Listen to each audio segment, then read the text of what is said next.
Thokozani bakwaNtu, Hotep Royals Ninjani, Kokonkanyezi here, and welcome to our channel. If you are new to this channel, please subscribe, like, comment, and share. We're trying to grow our family so that we can get more of us awake. As I've said before, and I'll keep reiterating this, the more of us are conscious, the more of us are awakened, the more we raise the collective vibrational frequency so that we can all ascend and get out of this 3D space and into the new world, which is the 5D world. So I want us to continue our conversation on the goddess Sekhmet, the energy of Sekhmet. I have already described. If you have not watched the two previous videos, you would do well to do so because it will help in giving you a foundation as in what we're actually talking about. And tonight I wanted to talk about Sekhmet as the warrior. Sekhmet is known as a warrior, right? What is the definition of a warrior?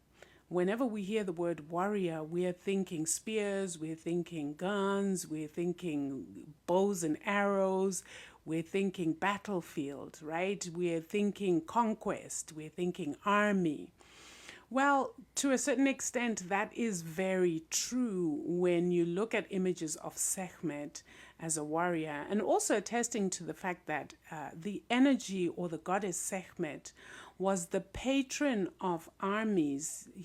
She was the patron of Kemetic armies, national armies, in the time of the pharaohs. And one mistake they never made was to go into battle without actually visiting with Sekhmet, without performing certain rituals to Sekhmet, in order for them to actually go into battle and emerge victorious. And when they came back victorious, of course, there was the sort of libation or ritual of thanksgiving to Sekhmet. And so I wanted us to look at Sekhmet as a warrior and look at what is a warrior? What are the characteristics of a warrior? Because remember, our ancestors also understood the nature of these principles and energies and used them in their daily lives. One thing about a warrior is fearlessness. What does that mean? Being fearless does not mean that you're not scared. Being fearless means you feel fear, but you do it anyway. Right? And I've often said, do not allow fear to take you over. I'm talking about the passive fear that literally just results in a whole bunch of stress hormones being released into your system, which sit there and cause you to get anxious and cause you to get sick and cause you to vibrate low. Here I'm talking about a fearlessness that says, yes, I'm scared, but I have the courage and I have the bravery to go forth and do whatever it is I need to do. What does that look like? It could be protecting your family. It could be protecting your relationships, protecting your children, protecting your community, right? What does bravery and courage look like? It looks like fighting for what is right, fighting for Ma'at within us and Ma'at amongst us, right? For example, currently we are all aware that there are a lot of injustices in the world right now. I don't want to name any of them because I don't want to be flagged. But the question you ought to be asking yourself as an individual is, all these injustices that I'm seeing in my community around the world, in bakwaNtu, all these injustices that I'm seeing that are perpetuated by leaders or governments who purport to be doing things on our behalf but are actually harming us. Ask yourself the basic question, am I a warrior? Am I brave enough to speak out? Sometimes that's all it takes, is you putting your voice, opening that throat chakra and speaking against things that are not within Ma'at. Right? If enough of us do that, can you imagine the change that might happen just from speaking? The second thing about being a warrior is, what are you prepared to put on the line for the benefit of yourself or others, right? What are you prepared to put on the line? A lot of bakwaNtu, especially in Ndlovukazi, that is the goddesses, are often found on the front lines of many protests for what is right.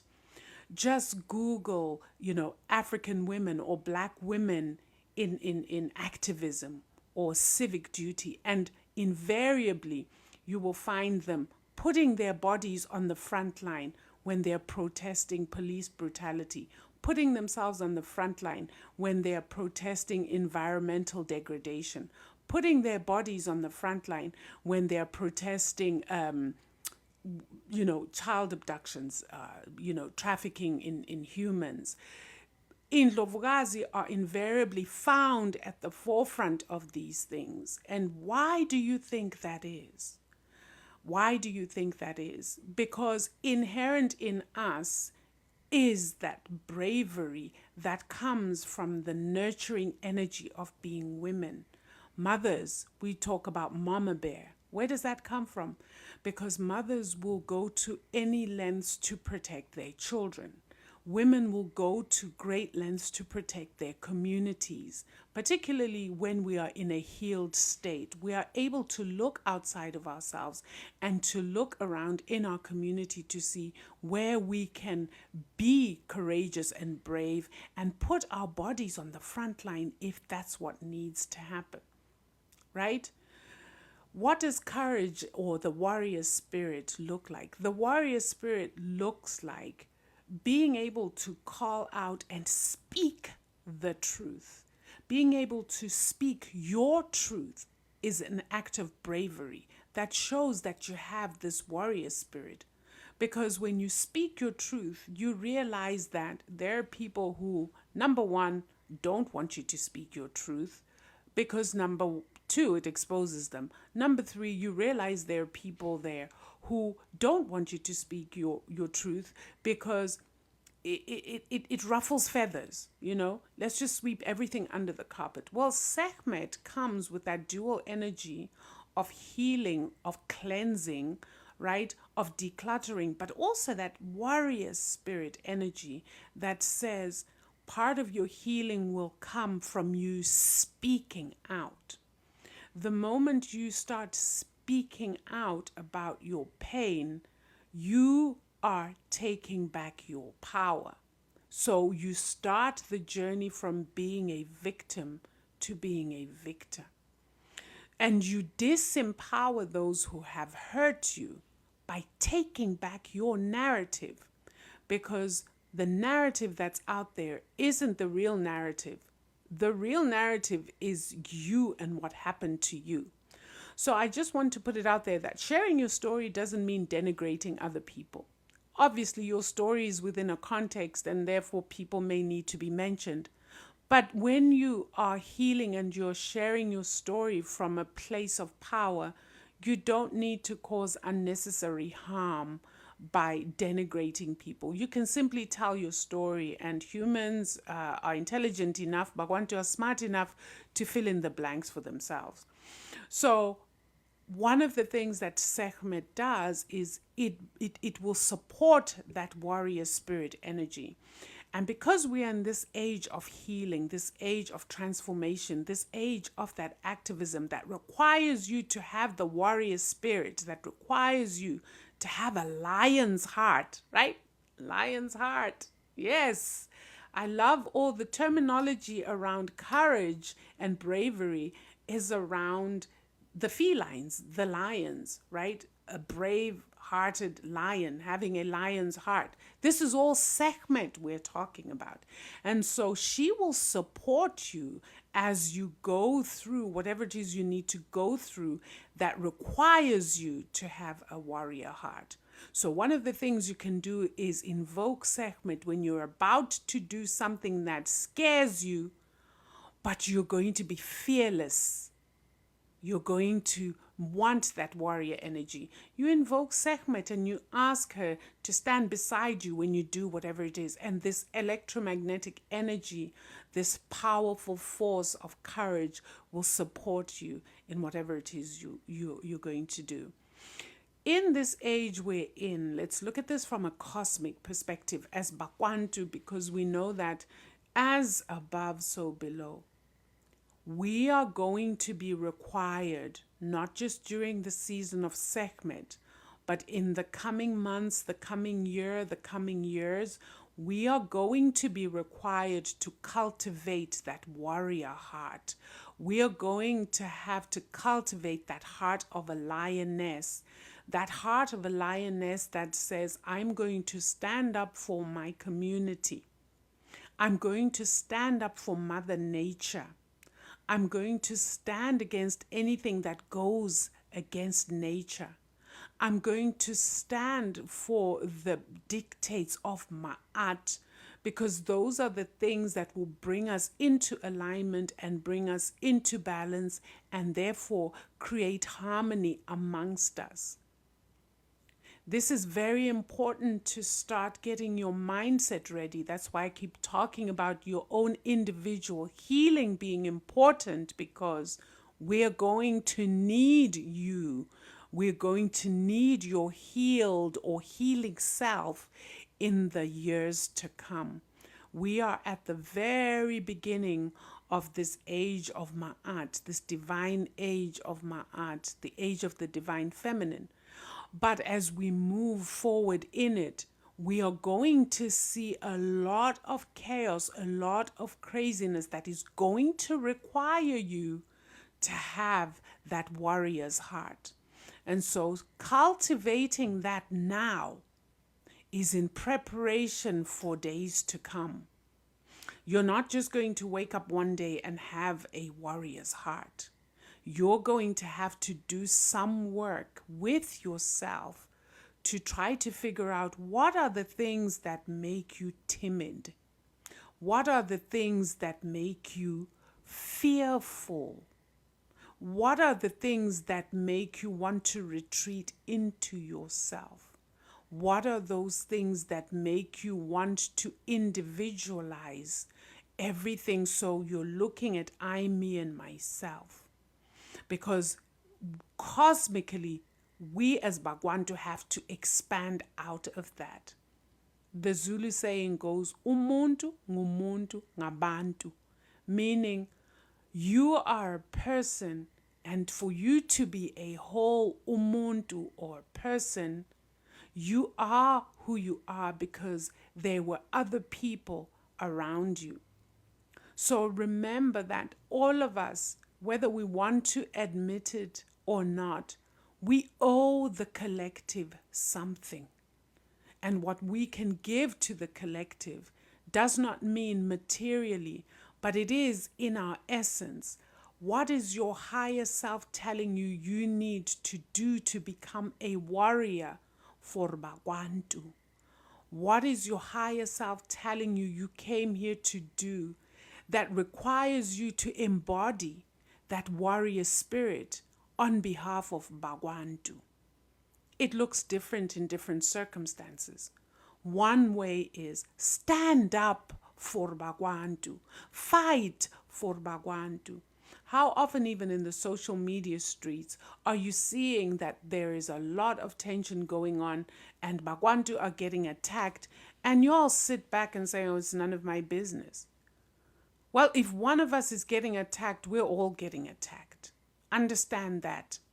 That is what the essence of Ma'at and Ubuntu is all about. If one of us is not doing well, all of us are not doing well. We need to understand that.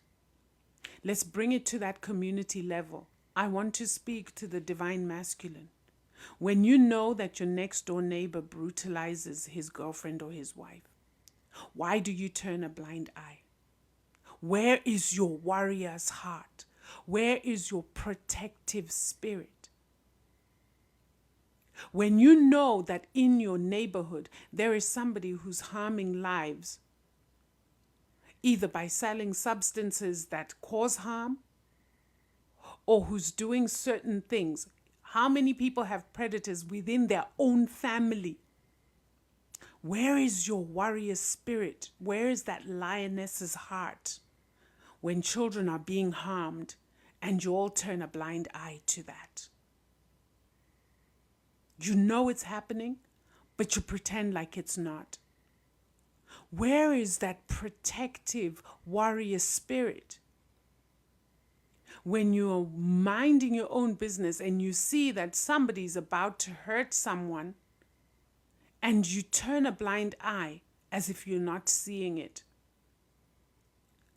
That will require your warrior's heart to be able to say, I'm going to put my body on the line for another, without thinking selfishly about yourself.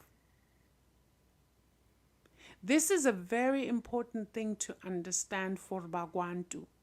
As long as we stay stuck in individualism, we're perpetuating colonial mindset. Because we learned individualism from colonizers. We learned greed from colonizers. We learned this disrespect we have one to the other, masculine to feminine, feminine to masculine. We learned that from the colonizer. The colonizer brought us misalignment, disorganization, imbalance, dis-ease, and ultimately disharmony. Our work now is to restore that, and it's going to require the lioness's heart. It's going to require the bravery of Sekhmet.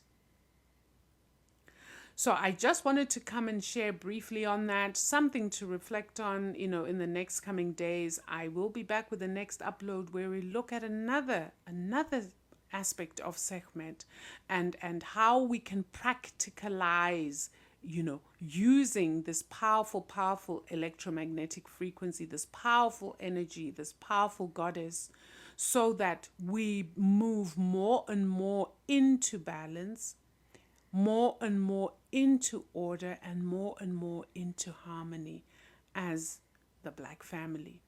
So I hope you enjoyed this. Please, like I said, it's going to be uploaded on YouTube. Please go like, subscribe, comment, share it out. Let us spread the love. Let us spread the knowledge. We are given knowledge, not that we keep it to ourselves, because then it is useless. And the acquisition of knowledge simply for yourself becomes an exercise in futility. We are given knowledge, whether by divine inspiration or whether by learning and studying for years, so that we can be a light, we can be a lamp that kanyisas or shines the path for others. So in your sharing, that is exactly what you're doing. Doesn't take much for you to share this to your socials or to recommend it to people.